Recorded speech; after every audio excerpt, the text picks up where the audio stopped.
tell you this. Yes.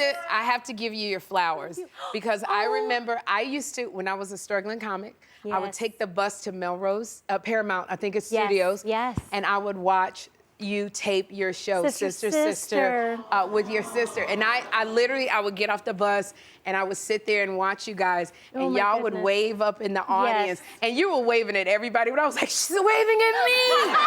Oh my gosh, she's waving at me. So I want to tell you, thank you so much for inspiring me, because I was like, I want to do sitcoms. And look at you. Girl, you never know who you're inspiring. That's true. But you never know. True. And oh my goodness. Just it's so. But looking at you, since you were 11 years old, I've been watching you. I can't believe it. I can't believe I'm still here. But not only that, I still got my mind, girl. Thank God. This is how you know. Okay. This business was woo. Tamera.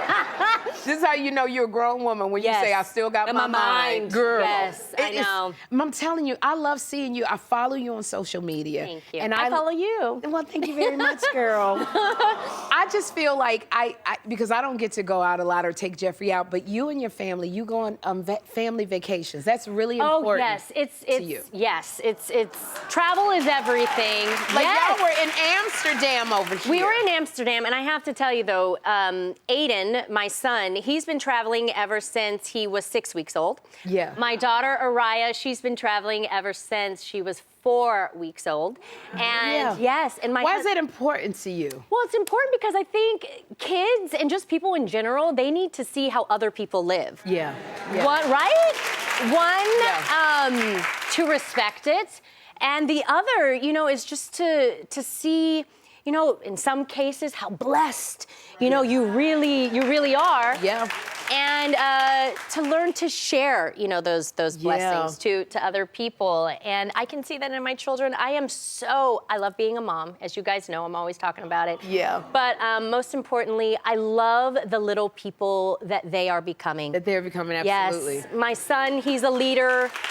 He's in sports. He's on the mini all-star team. Oh, look at that. Look at him. He's a 6th grader now. I can't believe it. And my daughter, Araya, she's a social butterfly. Mm-hmm. And she loves people, but most importantly, she has empathy.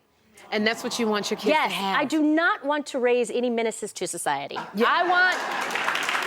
I want the world to be a better place, because they're in it. And as a parent, you find yourself saying the same thing over and over and over and over. And you're like, I hope they're listening. And then when they say something, and you can see that they are listening, you just start crying. You're like, yes, I'm doing something right. Yeah.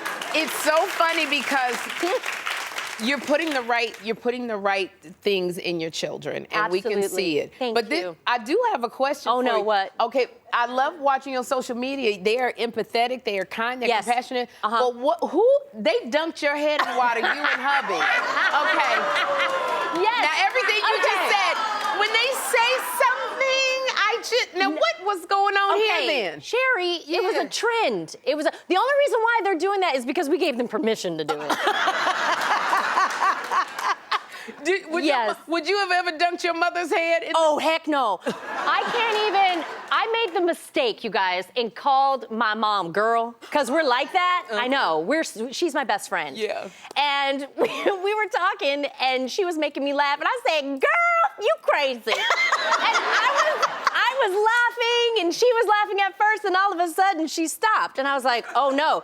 She said, first of all, don't ever call me girl. I am always your mother, okay?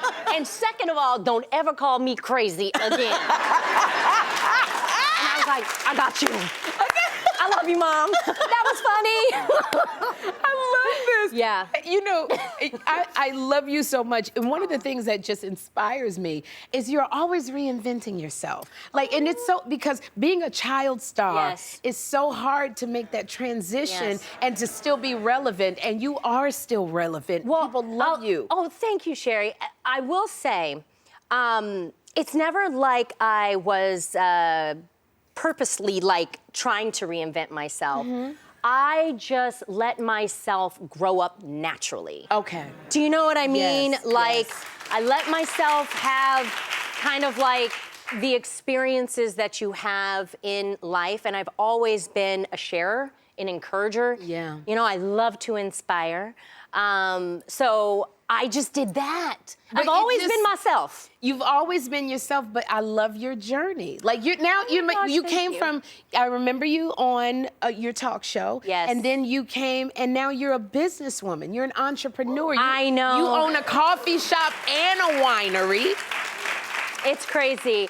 Your friend, by the way, Kim Whitley came to your coffee shop. I hope I don't get in trouble for saying this. Yeah, because I wasn't invited. That's one of my best friends. I wasn't invited. That's why you weren't there. That's okay. exactly. What did she do? Spill any tea? I want to know. She was lit, okay? She looked lit right there. No, but what was funny is she was like, am I okay? Because I've been drinking. She goes, I've been drinking a lot, and I get kind of funny when I drink. And she was fantastic. She was lovely. Do you love it because so many people come to the winery and they come to your coffee shop in Napa? Yes, so we are known as the most inclusive winery in Napa, because we have people from all over the world, right? Yes. Come, and our motto is that all are welcome, even if you ain't got no teeth and you got some flip-flops on, you are welcome. No, but literally, I've had people come from Oakland, okay? And they said, I have never, ever been to a winery because I never thought they would accept me. Oh, wow. And crying, you guys. And I was like, oh my goodness, I am so sorry. Yeah. You had to go through that and you had to feel that way, but welcome. And have all the wine you want. But yes, I literally work in the tasting room, you guys. I have a little baseball cap on. You know, sometimes they don't recognize me. You know, they walk in and I say, you know, would you like to taste red or white wine? They're like, Tamera? What are you doing here? What are you doing here? I'm like, this is my place. And I just love it. We meet, you know, so many people. I love that because they'll go, you work here? What you Yes, and I go, yes, I do. So not only that, you're an entrepreneur, you're on a coffee shop, you're on the winery, and you are acting in a holiday movie called Scouting for Christmas. Yes. You're back to your acting roots. I know.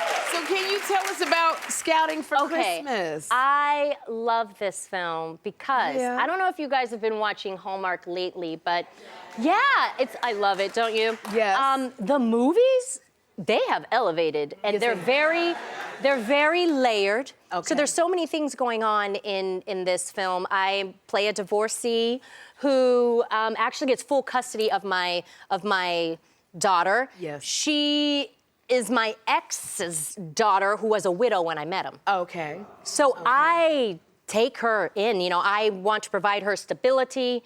She's in the Girl Scouts, that's why it's called Scouting for Christmas. I'm happy being single, you know, I'm like, we are enough. We don't need anything or anyone else. Yes. But she meets this local baker who she's always going to visit after her Girl Scouts.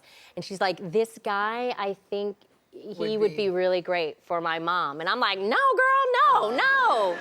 We're good. But, you know, if you know Hallmark, you kind of know what happens. There is a love triangle, too. I like the love triangle. The ex tries to come back. I just love your journey.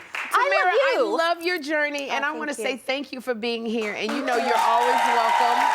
Always welcome. Come here. And because I love you. So yeah, Scouting for Christmas kicks off Hallmark Channel's holiday programming on Sunday, October 20th.